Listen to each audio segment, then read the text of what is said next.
The thing they never tell you about getting old is the silence. It creeps up on you, not all at once, but in a slow, steady leak. First, the house is too quiet after you retire. Then, your friends start to they stop calling, or moving, or breathing. The world, which was once a roaring, chaotic symphony of business deals, your wife's laughter, your children's shrieks in the backyard, just fades. It becomes a television left on in another room, a muffled, indistinct hum. You become furniture, a pleasant, slightly dusty piece of the landscape. They talk around you, over you, but rarely to you, not about anything that matters. They think my world is small. They think it's bingo on Tuesdays and prune juice and dozing in my leather armchair, and I let them think it. It's easier that way. My son, David, with his receding hairline and his perpetual look of a man carrying a refrigerator on his back, he pats my shoulder when he visits. "You doing okay, Dad? Need anything?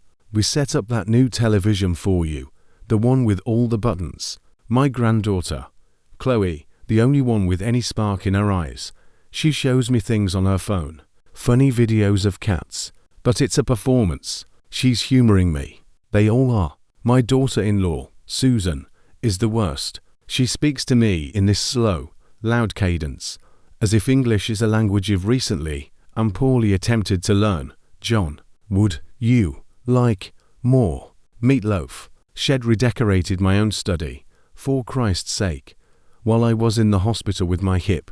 Called it revitalizing the space. She revitalized my first edition Hemingway into a storage box and my mahogany desk into a white, wobbly IKEA nightmare she called a floating workspace. I said nothing.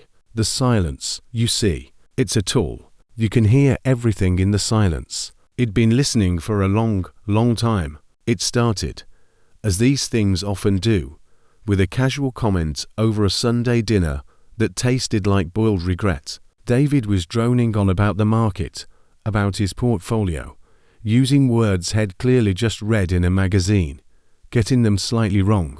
Susan was lamenting the cost of Chloe's ballet classes. Again, it was a not-so-subtle symphony of the opening movement in their annual opera. Then maybe it's time to consider a more manageable living situation. Dad concerto. It's just, with inflation, David said, sawing through a piece of meatloaf so dry it could have been used for insulation. It's getting harder to make the money work for you. You have to be agile, willing to take risks. I nodded slowly, my eyes on my plate. Agile. This from a man who groaned when he bent over to tie his shoes. "It's true," Susan chimed in, her voice like nails on a chalkboard. "Remember Barbara from my book club? Her nephew. He invested in this thing, cryptocurrency. You've heard of it, John. It's like digital money. Very complicated. He put in $5,000, and it turned into almost 100,000. Just like that." She snapped her fingers. The sound was unnaturally loud in the dining room. I looked up. "Is that so?" "Oh yes," she said, mistaking my curiosity for confusion. "It's all very high-tech. Blockchain, NFTs. You wouldn't really understand it. It's for the younger generation. But it's made a lot of people very rich very quickly." David nodded sagely. "High risk, high reward, Dad. That's the world now. You've got to be in it to win it. Not like those boring old bonds and CDS you're probably in."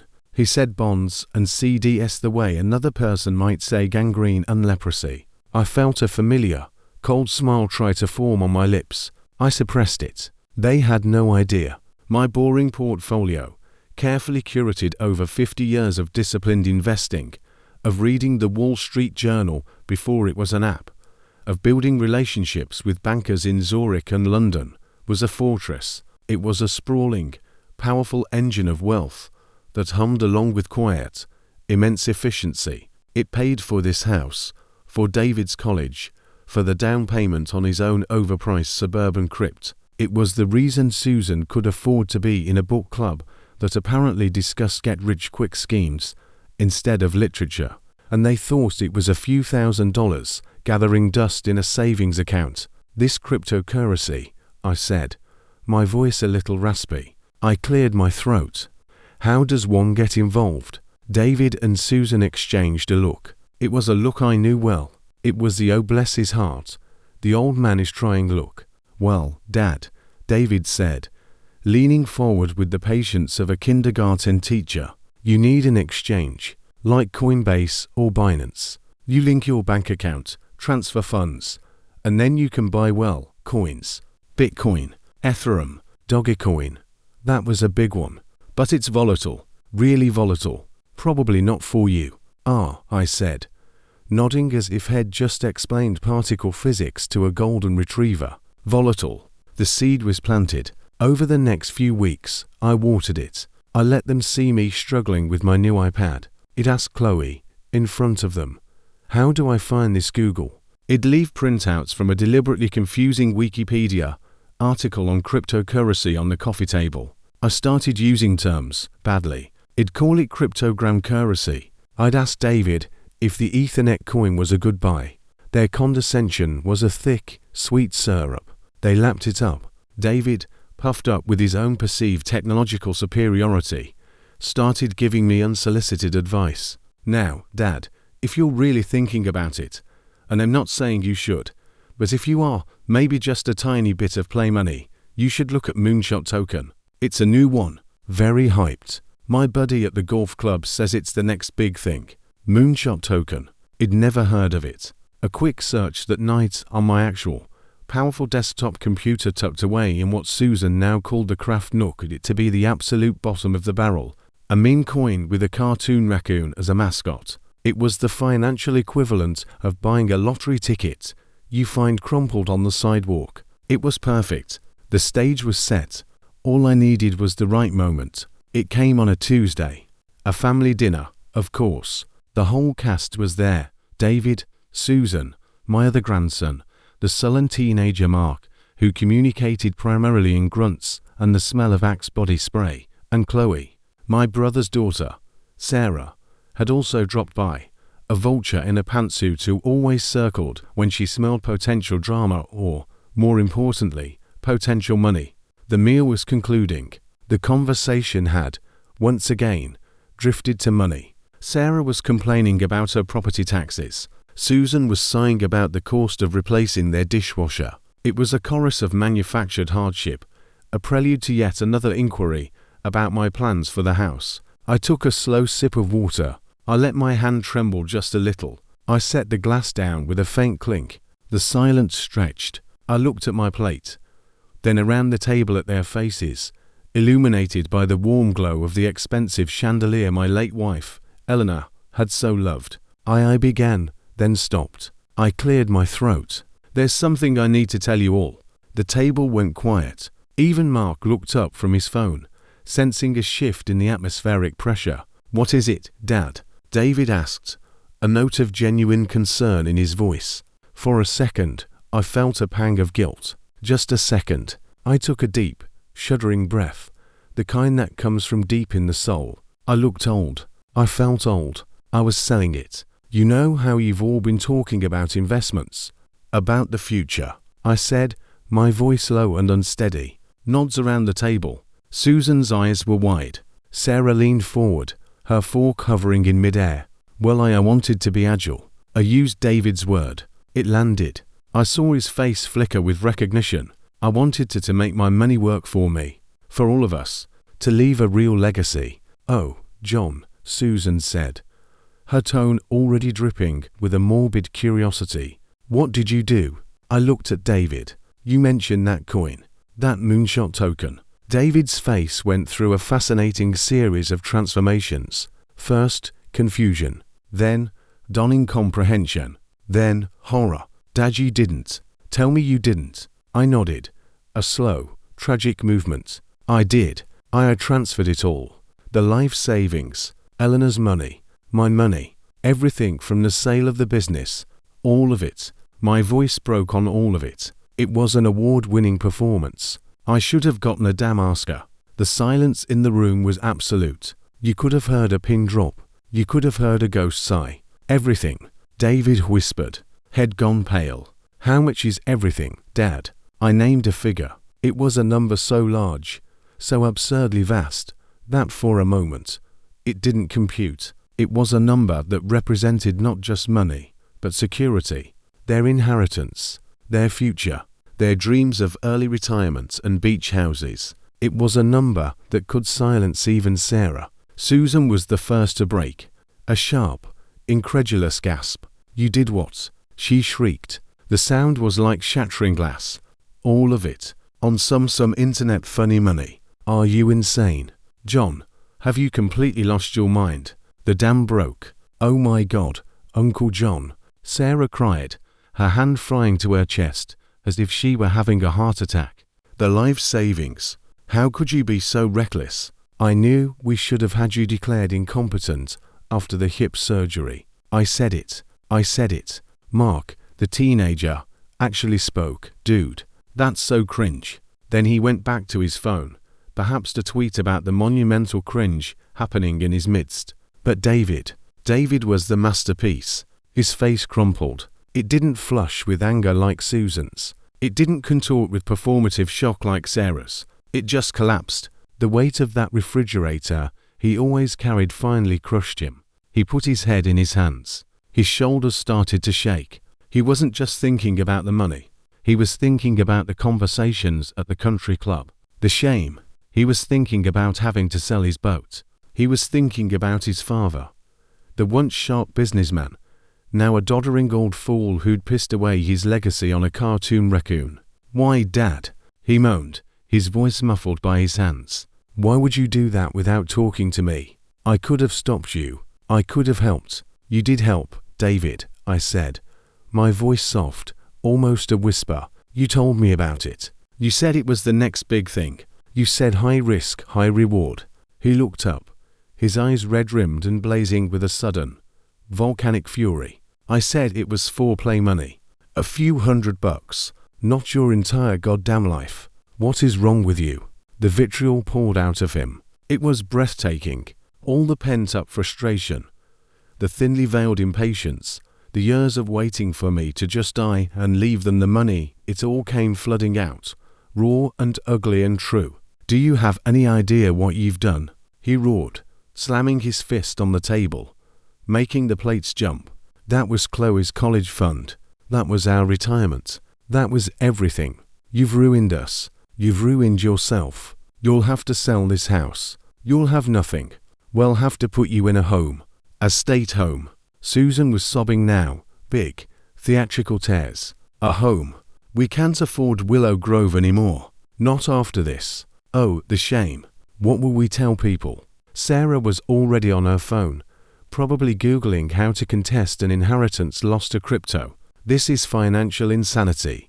We'll have to get power of attorney immediately. Today. Before he does something else." And through it all, little Chloe just stared at me. Her eyes, wide and blue and so much like her grandmother's, weren't full of anger or greed. They were full of tears, of pity, for me. In that moment, I loved her more than anything in the world. She was the only real thing in the room. The storm raged for a good 10 minutes. They argued over me, around me, as if I were already a ghost. They discussed lawyers, nursing homes, selling my furniture. David was already mentally spending what was left of my non-existent money on damage control. It was the most alive he'd seen them in years. Tragedy, it seemed, was a powerful stimulant. I waited. I let them exhaust themselves. I sat there, the picture of broken remorse, my head bowed, my shoulders slumped. I let them believe they had won, that their worst fears about my senility were confirmed. I let them believe the golden goose was not only dead, but had been boiled down for glue. Finally, when their voices had descended into hissed accusations and bitter sobs, I moved. I slowly, carefully, reached into the breast pocket of my worn cardigan. My movements were stiff, arthritic. They barely noticed. Susan was dabbing her eyes with a napkin. David was staring into the middle distance, a broken man. I pulled out my phone. Not the simple flip phone they'd bought me for emergencies. My phone. A sleek, latest model smartphone they didn't know I owned, let alone knew how to use. The case was plain black. It looked serious, official. I unlocked it with a fingerprint. The screen glowed. "David," I said. My voice was different. The tremor was gone. The rasp was gone. It was my voice from 30 years ago. The voice that closed deals worth millions. The voice that brooked no argument. He didn't look up. He was lost in his own private hell. "David," I said again, sharper. A command. His head snapped up. His eyes were glazed, unfocused. He looked at the phone in my hand.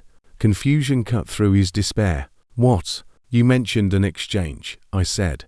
My tone flat, conversational, almost bored. "Coinbase, Binance. You were right. They are for amateurs. For people playing with a few $100s. I tapped the screen a few times. For the kind of capital we're discussing, one uses a private, encrypted exchange. Invitation only. Considerably more secure." The room was dead silent again. But this was a different silence. This wasn't the silence of shock. It was the silence of profound, dawning confusion. Of a play where an actor has suddenly forgotten his lines and started speaking from a different script entirely. Susan's tears stopped midstream. "John, what are you talking about?" I ignored her. My eyes were locked on David's. "Moonshot token," I said. And a small, cold smile finally did touch my lips. Meshed. "Cute mascot. A raccoon.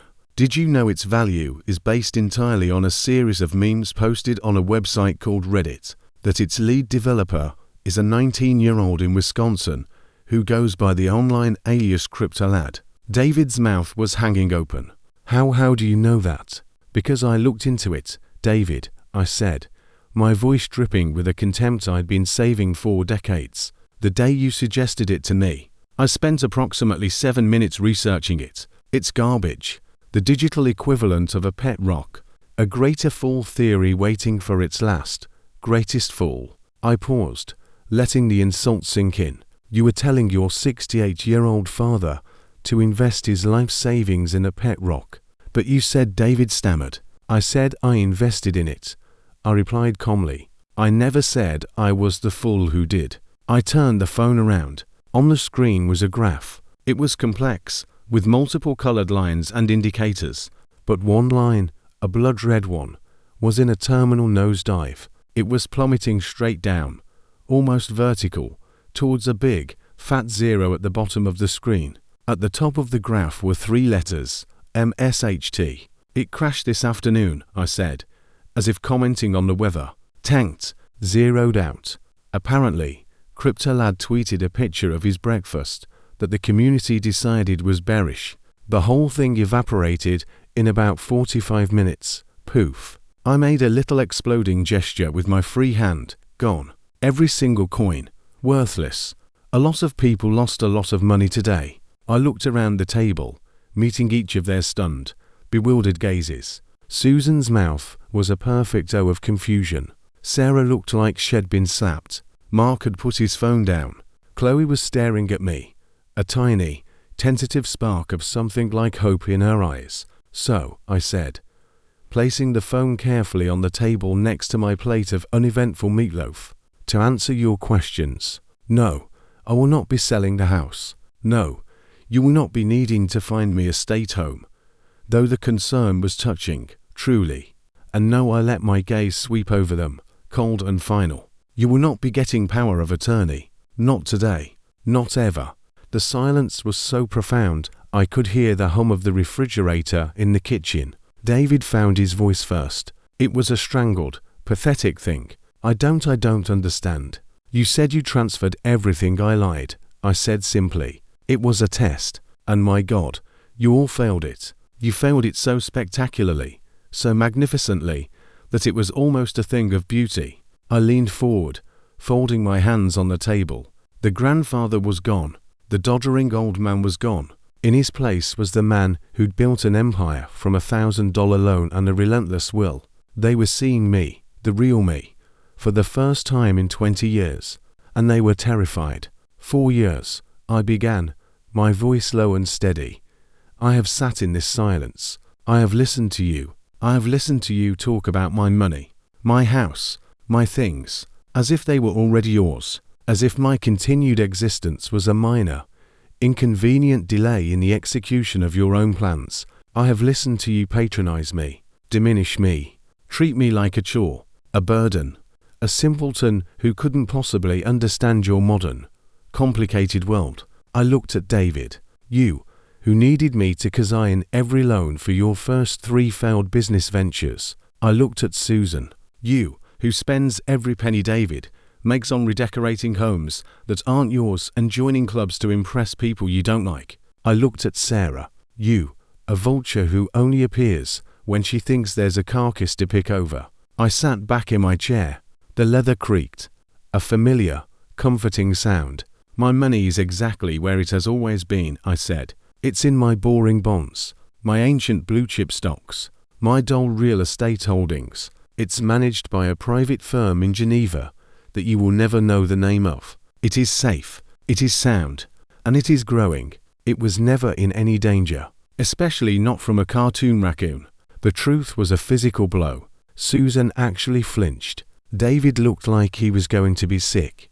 The whiplash was too much. From utter despair to this, their minds couldn't keep up. You lied, David whispered, his face a mask of utter confusion. But why?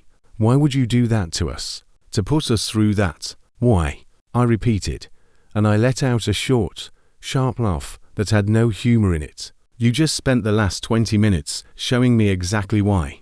The moment you thought the money was gone, what was left? Love, concern, family. No, there was yelling.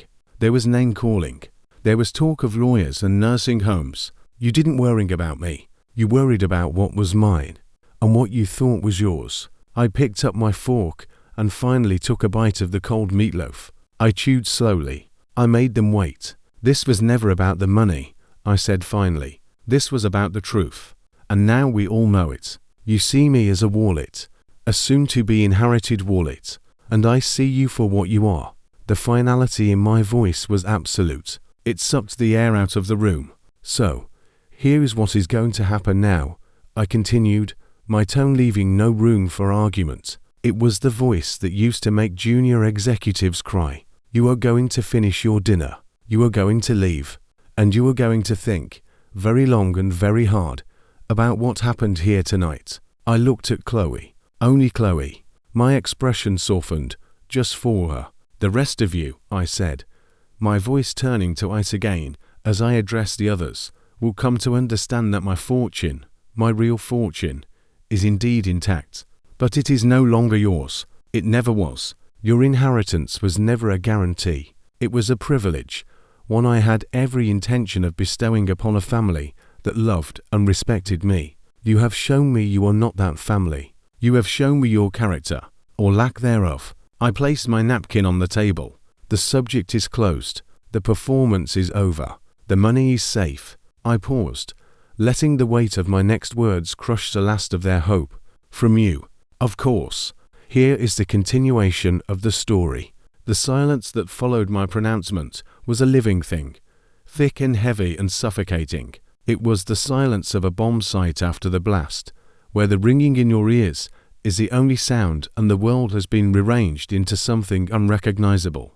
They weren't just shocked, they were dismantled. The foundations of their reality, their expectations, their sense of superiority, their entire future had just been vaporized, and they were left standing in the crater, blinking in the dust. David's face was a study in catastrophic system failure. His brain was trying to process two mutually exclusive truths. First, that his father was a senile old fool who had ruined them, and second, that his father was a razor-sharp financial predator who had just played them all for absolute fools. The two ideas couldn't coexist, and the cognitive dissonance was short-circuiting him. His mouth opened and closed, but no sound came out. He looked like a fish gasping on a dock. Susan was the first to find a sound, though it wasn't words. It was a high, thin whine, like air escaping a dying balloon. The theatrical tears for the lost inheritance had dried up, replaced by the genuine, panicked sweat of someone who has just realized they've profoundly and irrevocably insulted their meal ticket. Her eyes darted from me to David and back again, seeking some kind of anchor in this suddenly inverted world. Sarah, ever the pragmatist, was the first to form a complete sentence. The color had drained from her face, leaving her foundation standing out in stark, orange patches. This is monstrous, John," she hissed, her voice low and venomous. "To torture your own family like this. It's cruel. It's abuse." She was already building her case, shifting the narrative from her own greed to my alleged villainy. "A classic tactic. Abuse, Sarah," I repeated, my voice dangerously calm. I took another deliberate bite of the cold meatloaf. It tasted like victory. "Was it abuse when you called my wife, your dear Aunt Eleanor, frivolous for wanting to leave a portion of her estate to the city's symphony?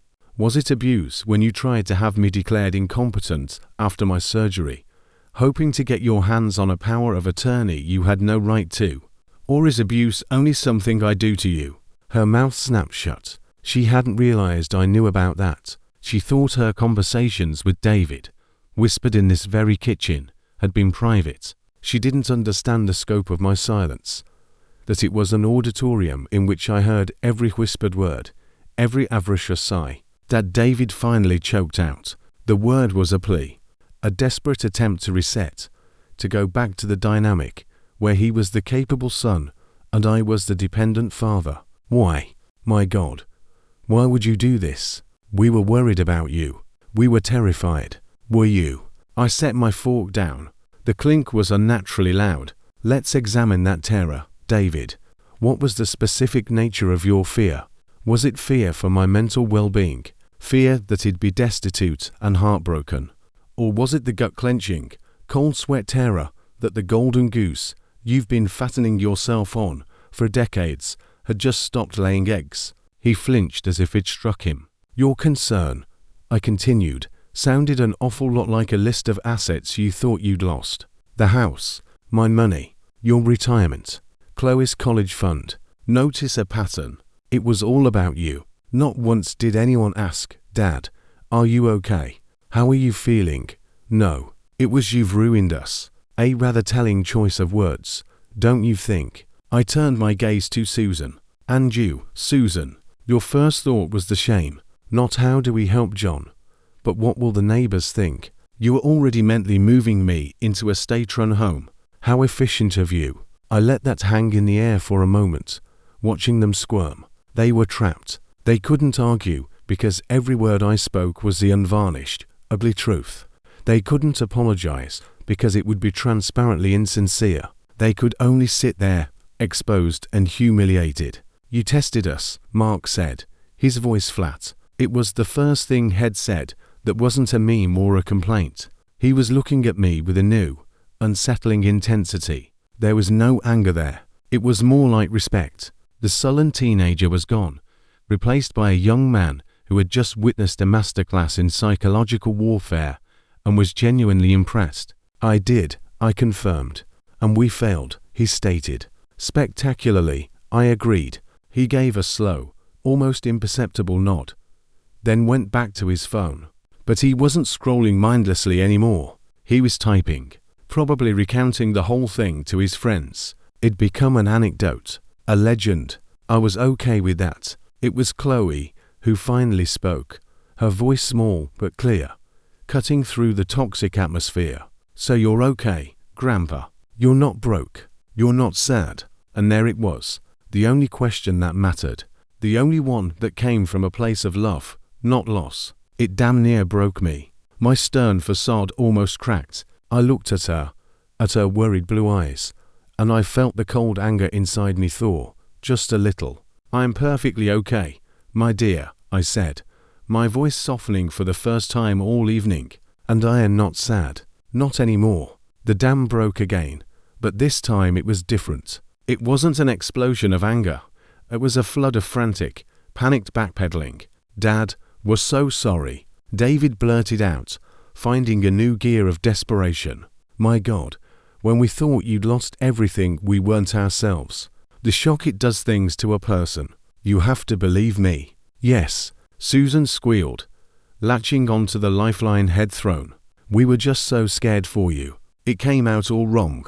We love you, John, your family." Even Sarah tried to regroup.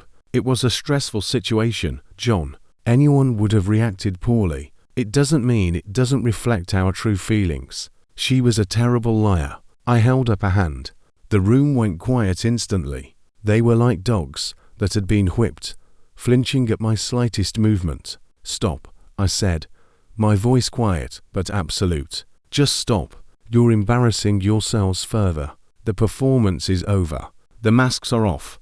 We all saw what was underneath. There's no putting them back on." I pushed my chair back and stood up. My knees creaked, a genuine sound of age this time, but I stood straight. I felt taller than I had in years. "I am going to my study," I announced. "You will finish your meals. You will gather your things. And you will leave my house. I don't want to see or hear from any of you for a very long time." Panic, pure, unadulterated panic flashed across their faces. This was worse than losing the money. This was losing access. This was being excommunicated from the source. "Dad, you can't be serious," David pleaded, half rising from his chair. "We're your family. Are you?" I asked, pausing at the doorway. "What does that word even mean to you, David?" "It seems to be a financial arrangement, one that, as of tonight, is under review. Permanently." I didn't wait for a response. I walked out of the dining room, leaving them in the wreckage. I didn't go to my study. I went through the kitchen and out the back door into the cool night air. The garden was Eleanor's domain. She'd loved her roses. I stood there, under a sky full of cold, indifferent stars, and I finally let out the breath I felt like I'd been holding for a decade. I could hear them inside. The voices were hushed now, frantic, terrified. I heard Susan's hysterical whispering, David's low, furious replies. I heard Sarah say, "We need to fix this, David. We need to call a lawyer. He can't do this." The irony was so thick you could choke on it. Minutes ago, she wanted a lawyer to control me. Now she wanted one to stop me from controlling my own money. I didn't care. Let them scheme. Let them panic. They had no power here. Not anymore. I thought about Eleanor. She'd always seen through them. "David means well," she'd say, "but Hay's weak. He lets that woman fill his head with nonsense." And Susan she'd called a social climber with no ladder. She'd loved Chloe fiercely, seeing her own spirit in the girl, and had worried the rest of the family would crush it. She'd made me promise to look after her. In keeping my promise, "Ellie," I whispered to the roses, "better late than never." After about 20 minutes, I heard the front door open and close, then car doors slamming, engines starting.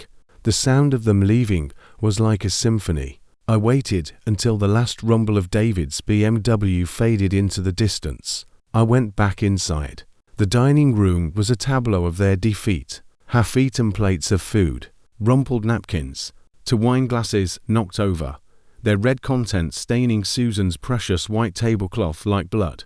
And Chloe. She was still sitting there. She'd been crying, but she'd wiped her tears away. She looked small and very young, but her eyes were clear. She was waiting for me. "I'm sorry, Grandpa," she said softly. "You have nothing to be sorry for, Chloe," I said, pulling out the chair next to her and sitting down. The fight was gone out of me now, replaced by a deep, weary sadness. You were the only one who asked the right question. They're just there, so she struggled for the word. "They're who they are," I finished for her. "It's not your fault." "What happens now?" she asked. "Now," I said, "things change." I looked at her, really looked at her. She was 19. Smart. She had her grandmother's fire, but it was banked, hidden under the weight of her parents' expectations and their suffocating materialism. "How would you like to learn about the family business?" Her eyebrows shot up. "The business? Dad said your company was sold years ago." "The company was sold," I agreed. "The business wasn't. The business is the money, the investments, the empire your grandmother and I built. The one they all think is a sleepy old fund full of government bonds." A slow dawning understanding spread across her face. The real fortune, I confirmed. "And it's not just sitting in a vault. It's working. It's dynamic. It's complicated. And it needs a steward. Someone with a heart. Someone with a brain. Someone who doesn't see a person as a bank account." I leaned forward. "I'm old, Chloe. I won't be around forever. I intended to leave it all to your father, to manage for the family. Tonight, I saw that would have been a catastrophic mistake. He would have burned through it in a decade, trying to keep up with the Joneses. I paused, letting the magnitude of what I was offering sink in. I am offering it to you. Her eyes went wide. Me. But I'm a ballet major. And a damn good one. I'm sure, I said. But you can do more than one thing. You can be more than one thing. Your grandmother was a concert cellist. And a brilliant strategist. The art, I said, tapping my chest. And the numbers, I tapped my temple. They aren't enemies. They're a partnership. She taught me that. I could see the war in her eyes. Fear. Excitement. The weight of it. The sheer, terrifying opportunity. I don't know the first thing about it, she whispered. I know, I said. That's why I'm going to teach you. Starting tomorrow, if you want to. She was silent for a long time, looking at the wreckage of the dinner table, at the empty chairs where her family had just been sitting. She was thinking about their faces, their words, their true selves. She looked back at me, and I saw a steel in her eyes that I'd never seen before. Ellie's steel. Yes, she said, her voice firm. I want to. Good, I said, a genuine smile finally breaking through. Then your first lesson is this. Revenge is a dish best served cold, but securing a legacy that requires a clear head and a warm heart. Now, help your old grandfather clean up this mess. We worked in comfortable silence, clearing the plates. The silence wasn't empty anymore. It was full of potential. For the first time in a long time, the house didn't feel quiet. It felt peaceful. The next few days were a study in siege warfare. My phone, the one they knew about, blew up. It started with a flurry of texts from David, cycling through the 5 stages of grief in real time. Dad, we need to talk. Please. Denial, how could you be so cruel? Anger in begging you. Don't do this to our family. Bargaining, I feel sick. I haven't slept. Depression, and finally, a day later, we're coming over on Sunday. We need to work this out. Acceptance of his need to regain control. Susan's texts were more dramatic, full of crying emojis and declarations of how much they all love me. Sarah, ever the lawyer, sent a long, formal email outlining her concerns about my recent behavior and suggesting a family mediation. I ignored them all. I had my real phone, and I was using it. I called my man in Geneva, Henry. I'd known him since he was a junior analyst. Now he ran the whole show. John, his smooth, accented voice came down the line.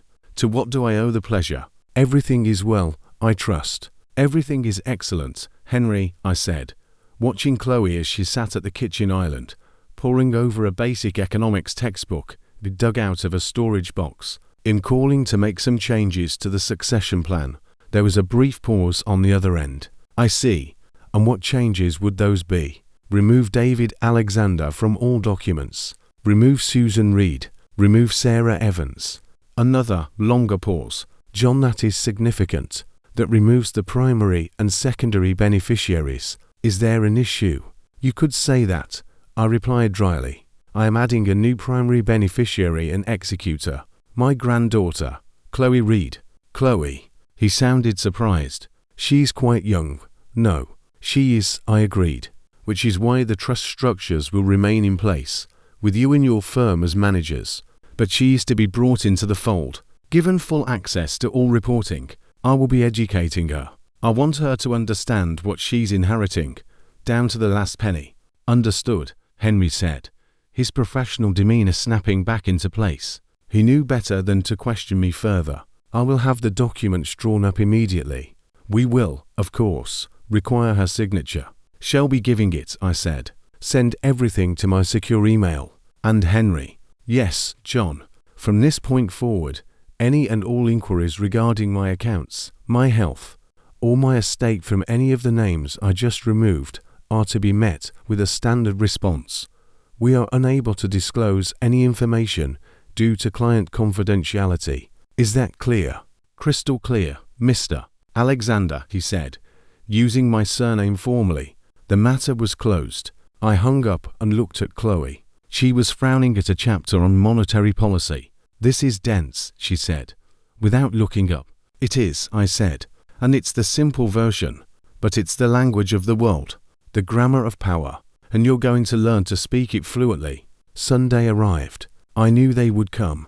It instructed Mrs. Garcia, my housekeeper, not to let them in, but at precisely 1 p.m., I saw David's car, followed by Sarah's, pull into the driveway. They'd brought reinforcements. They all got out, their faces set in expressions of grim determination. They looked like a delegation approaching a hostile king. I was ready. I was in my study, the real one, not the craft nook. It had Mrs. Garcia moved my old desk and books back in. It smelled of lemon polish and old leather. It smelled like me. I let them ring the doorbell. I let them knock. I waited until the knocking became persistent, almost angry. Then I went to the door and opened it. They stood there, a united front of faux concern. "Dad," David began, his voice carefully modulated to be calm and reasonable. "We need to talk. Please." I didn't move to let them in. We said everything that needed to be said. "No, we didn't," Susan said, her voice trembling with the effort of keeping her temper in check. "We were upset. We said things we didn't mean.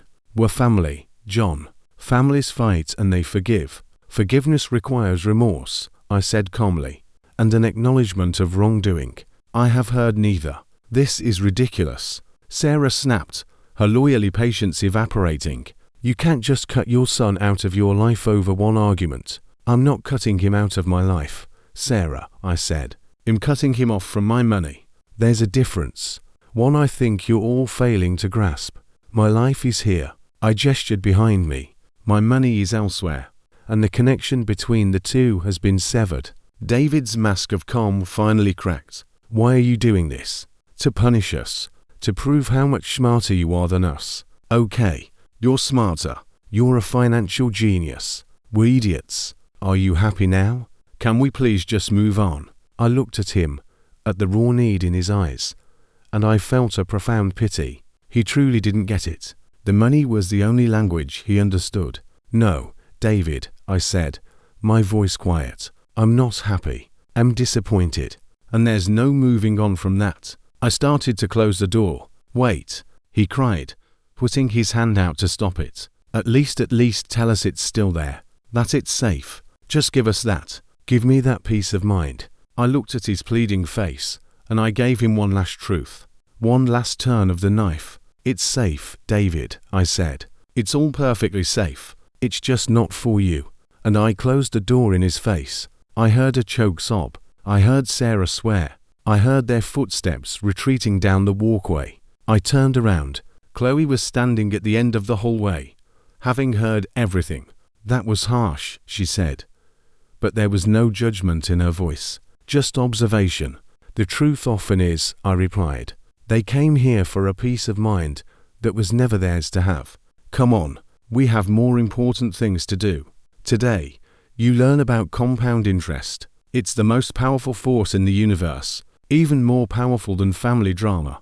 A small smile touched her lips. "Okay, Grandpa." We turned our backs on the door and walked deeper into the house, toward the study, toward the future. The silence outside was broken, but the one inside was finally, blessedly, over. The silence after I closed the door was different from the one in the dining room.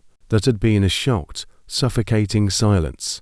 This one was a clean, surgical cut, final. I stood there for a long moment, my hand on the cool wood of the door, listening to the sound of their defeat, the crunch of gravel under retreating tires, the fading hum of an engine pushed to hard. It was the sound of a chapter closing, not with a bang, but with a whimper of a BMW's transmission. I turned. Chloe was still there, a silent witness in the hallway. Her face was pale, but her eyes were clear. She'd seen the battlefield, heard the cries of the wounded, and watched the general shut the gate. She wasn't horrified. She was processing. "They'll be back," she said. It wasn't a question. It was a statement of fact. "I know," I said, "but the door won't be." I walked past her, back toward my study. The air in the house felt lighter, as if a pressure valve had been released. The ghosts of their entitlement, their constant, low-grade avarice, had been exorcised. For the first time in years, the house felt like mine again. Not a waiting room for my own demise, but a fortress, The next few weeks were a masterclass in the 5 stages of grief, performed via text message and voicemail from the other side of my now permanently locked door. David led the charge with denial. "Dad, this is insane. Open the door. We need to talk like adults. You can't just disown your family. It doesn't work like that. I'm not leaving until you talk to me." He left after 20 minutes when a neighbor started staring. Susan specialized in anger, which quickly curdled into hysterical bargaining. "How dare you treat your own son this way? After everything we've done for you, we took you to your doctor's appointments. We managed your bills. She'd written one check to the gardener and had complained about it for a month. John, please. I'm sorry. We're all sorry. Whatever we said, we didn't mean it. Chloe needs her family." Think of Chloe. Sarah, ever the pragmatist, skipped ahead to depression masquerading as legal threat. "John, be reasonable. This will inevitably end up in probate court. Do you really want the family's private matters aired out in public? The legal fees alone will eat into the estate. It's in everyone's best interest to sit down with a mediator." I almost texted her back to tell her that the estate could afford 100 probate courts, but I didn't. The silence was my weapon. Mark sent a single text. It was a screenshot of a meme. It was a picture of a cartoon raccoon Moonshot's mascot crying single, giant tears, with the caption, "When you find out your grandpa is a stone-cold crypto OG." Underneath, head written, "You're kinda metal, Gramps." It was the highest compliment it ever received from him. I blocked their numbers on the phone they knew about. The messages to my real phone were filtered. Their emails sent to a folder I labeled white noise. I was done listening. My energy, my focus, was now on Chloe. Our lessons began in earnest. It started not with spreadsheets or stock tickers, but with philosophy. Most people think wealth is a number in a bank account. I told her that first morning in my study. She sat in the large leather armchair opposite my desk, looking small but intent, a notebook open on her lap. "It's not. It's a system of thought. It's a way of seeing the world. The first thing you must understand is the difference between price and value." She frowned. "Aren't they the same thing?" "No," I said, shaking my head. "They are opposites. Price is what you pay. Value is what you get. Your parents see the price of everything. The cost of a car, the square footage of a house, the tuition of a college. They never learn to see the value. The engineering in the car, the community in the neighborhood, the education within the tuition. They are price lookers. To build real wealth, you must become a value seeker." I saw the gears turning in her head. It was a new way of thinking, and she was grappling with it. So the test, the cryptocurrency, that was about price. "Exactly," I said, pleased. They saw the price of Moonshot token crash to zero, and assumed the value of me had crashed to zero with it. They couldn't see the value of the lesson, the value of the truth revealed. They could only see the price tag, and it was gone. The lessons became our routine. Mornings were for theory. Afternoons were for practice. I started her not with my complex international holdings, but with a simple exercise. "Here," I said, handing her a tablet with a stock market simulation app. 100,000 virtual dollars. I want you to invest it in anything. I don't care if it's a company that makes left-handed scissors or a Brazilian coffee farm. But for every trade you make, you must write me a one-page report on why. Not why the price might go up. Why the company has value." She dove in with a terrifying intensity. My quiet house was now filled with the sound of her questions. "Grandpa, what's a dividend? Grandpa, what's the difference between a growth stock and a value stock? Why would a company do a stock split?" I answered them all. I dug out old textbooks. I showed her how to read a balance sheet, how to dissect a cash flow statement. We weren't just looking at numbers, we were reading the story of a company. She was a natural. The artistic mind, it turned out, was brilliant at pattern recognition, at seeing the narrative hidden within the data. She saw the soul of a business where others just saw digits. One afternoon, she looked up from her tablet, her face troubled. "Grandpa, this simulation, if it invested in this little tech company 3 months ago, it'd be up 30%. That's a lot. Is it always this easy? I laughed, a real, genuine laugh that felt good in my chest. Oh, my dear child, no. This is a game with pretend money. There is no emotion. When it's real, when it's your life savings, your stomach drops every time the market hiccups. Fear and greed are the two tides that wash most investors out to sea. The numbers are easy. Mastering your own psychology is the real work. I decided it was time for a field trip. Get your coat, I said one Tuesday. We're going into the city. The city? She asked, surprised. Our world had been the house, the garden, the study. The money doesn't live in my safe, Chloe, I said. It lives in the world. It's time you met it. I drove my old, impeccably maintained Mercedes, a car David constantly nagged me to sell for something safer and newer.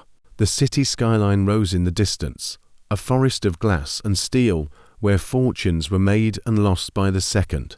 Our destination wasn't Wall Street. It was a nondescript, elegant brownstone in a quiet, moneyed neighborhood.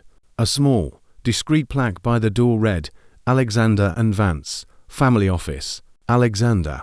Chloe asked, looking at the plaque. My middle name is Vance, I said. Eleanor's father. Seemed a good way to keep a low profile. The door opened before we reached it. A young, severe-looking woman in a perfectly tailored suit nodded. Mr. Vance, we've been expecting you. The interior was all hushed tones, rich carpets, an original art that wasn't for show, it was part of the portfolio. We were led into a conference room with a stunning view of the park. A man in his late 50s, with the fit, vigorous look of a lifelong tennis player, stood up. Henry, John, he said, coming around the table to shake my hand. His grip was firm. It's good to see you out and about. His eyes flicked to Chloe, curious, appraising, but not unkind. Henry, this is my granddaughter, Chloe, the one I told you about. Chloe, this is Henry Lafontaine. He and his team are the ones who actually make the magic happen. I just sign the checks. Henry gave a dry smile. A vast oversimplification, as always. He gestured to the table. Shall we? For the next 2 hours, Chloe was immersed in a world she never knew existed. Henry, to his credit, didn't talk down to her. He walked her through the architecture of the fortune, the core, conservative investments that were the bedrock, the growth equity fund that was the engine, the venture capital arm that was the gamble, the real estate holdings, both domestic and international, the art portfolio, the currency hedges. It was a vast, interlocking, brilliantly engineered machine designed for one purpose, to preserve and grow capital across generations.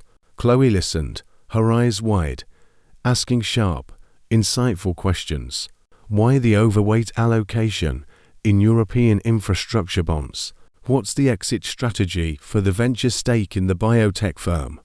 How does the art fund actually generate return beyond appreciation?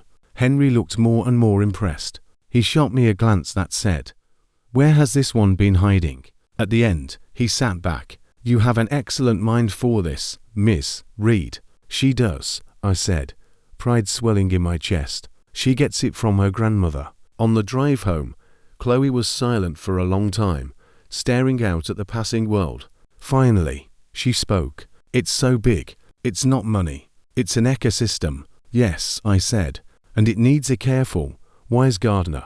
"I have so much to learn," she whispered, not with despair, but with determination. "We have time," I said, and for the first time, I was genuinely glad of that fact. The siege from the family, however, was evolving. They'd realized the front door was impenetrable, so they began flanking maneuvers. David, in a stroke of desperate genius, showed up with a therapist, a doctor. Evans, a woman with a gentle smile and a clipboard, standing on my doorstep, while David lurked behind her looking hopeful. "Mr. Alexander," she said warmly, "your son is very concerned about you. He feels there's been a rift, and he'd like to facilitate a dialogue. May I come in?" I looked past her at David's pleading face. "Dr. Evans," I said politely, "are you being paid for your time today?" She seemed taken aback. Well, yes, of course. By my son? Well, initially, yes, but Then I'm afraid you're not my therapist, you're his consultant, I said. And I'm not interested in being a problem he needs to solve. Good day. I closed the door. Susan tried guilt. She began mailing me handmade cards. Photos of Chloe as a baby, with captions like "Family is forever" and "Remember these times." It was a low blow, using her own daughter as a weapon. I saved them all in a box. I'd give them to Chloe one day. They were her history, however cynically they'd been deployed. The final assault came from Sarah. It arrived via registered mail. A thick, legal envelope. I opened it without trepidation. It was a petition to the courts, filed by Sarah, asking for a mandatory psychiatric evaluation, citing my erratic and hostile behavior and financial imprudence as evidence of diminished capacity. I read it through twice. Then I did something I hadn't done in a very long time. I called my lawyer, not the family lawyer David used for his petty contracts. My lawyer, Arthur Brigham, a man who was more shark than human, with bills to match. John, his voice boomed through the phone. I heard you'd gone off the deep end and were burning money on dog coins. I knew it was too interesting to be true. I need you to kill something, Arthur, I said, and read him the docket number.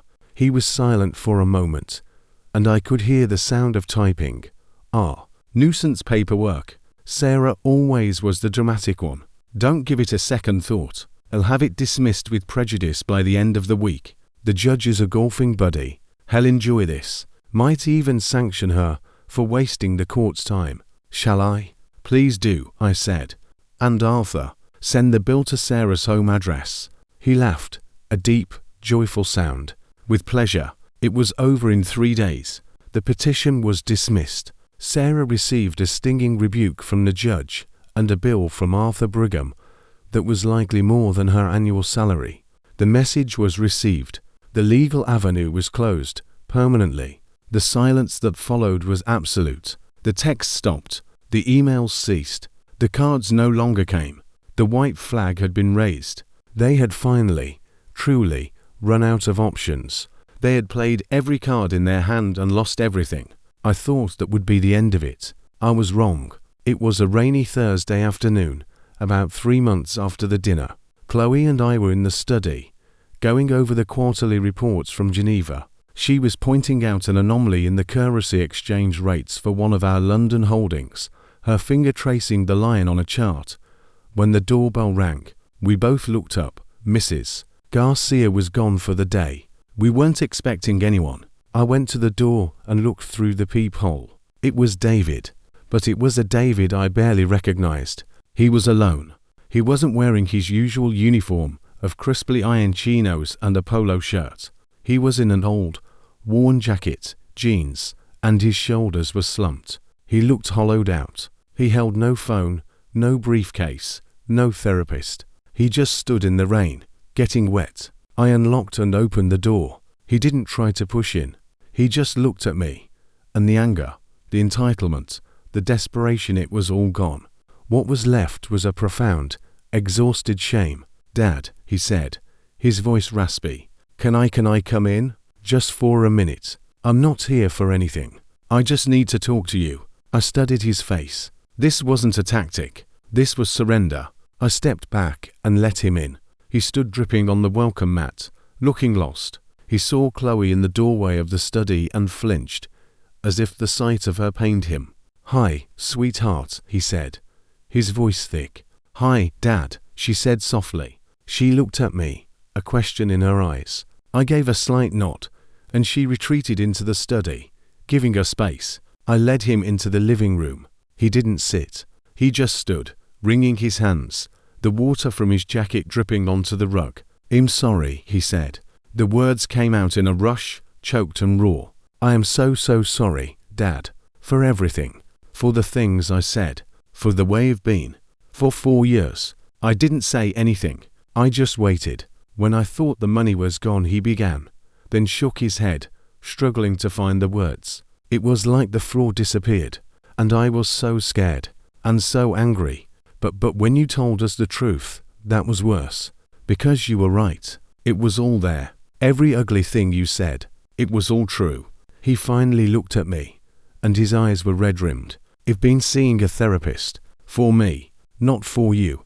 And we've been talking. About Mom. About the pressure I always felt to be you. To live up to you. I could never measure up. I just couldn't. And I think I started to resent you for it. And then I started to just expect the money. To feel like I was owed it. Because I couldn't earn it myself. The confession hung in the air. Stark and naked. It was the first completely honest thing he'd said to me in 20 years. I'm not asking for anything, he said, holding up his hands. I swear to God, I'm not. I know it's gone. I know I blew it. I needed you to know that I know what I did.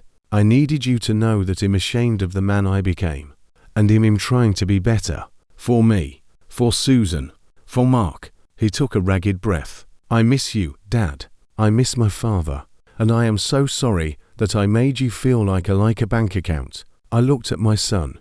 My only son. The little boy who used to ride on my shoulders. The young man I'd taught to drive. The man who had indeed never been able to step out from my shadow. The anger I'd been holding on to. The cold satisfaction of my victory. It began to melt away, leaving behind something sadder and more complicated. The money isn't everything, David, I said quietly. I know that now, he whispered.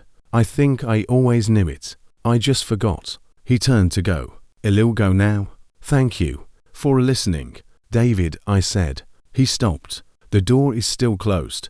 It will be for a long time. Trust isn't rebuilt with one apology. He nodded, a flicker of pain in his eyes, but he accepted it. I know, but, I added, you can call. Once a week, on Sunday afternoons. We can talk. About anything else. The weather, your job, the ball game, not the money. Never the money. A look of cautious, heartbreaking hope dawned on his face. It was a small thing. A tiny thread. But it was a start. Okay, Dad, he said, his voice cracking. Okay, I'd like that. He left, closing the door softly behind him. I stood there for a long time, listening to the rain. Later that night, I found Chloe in the study, looking at the family photo on my desk. It was an old one, from when David was about 10, beaming, his arm around me. Is he going to be okay? She asked. I don't know, I said honestly. But he's trying. That's more than he was doing before. And us? She asked, looking at me. What happens to us now? I put my arm around her. Now, I said, looking out the window at the clearing sky. Now we get to work. The real work. The work your grandmother started. We turned back to the reports. The numbers glowed on the screen, telling their stories of companies and countries, of assets and yields. But they weren't just numbers anymore. They were a legacy. And for the first time, I was no longer its lonely guardian. I was its teacher, and she was its future. The cryptic cryptocurrency had crashed to zero, but in its ashes, something of real, lasting value had finally been found.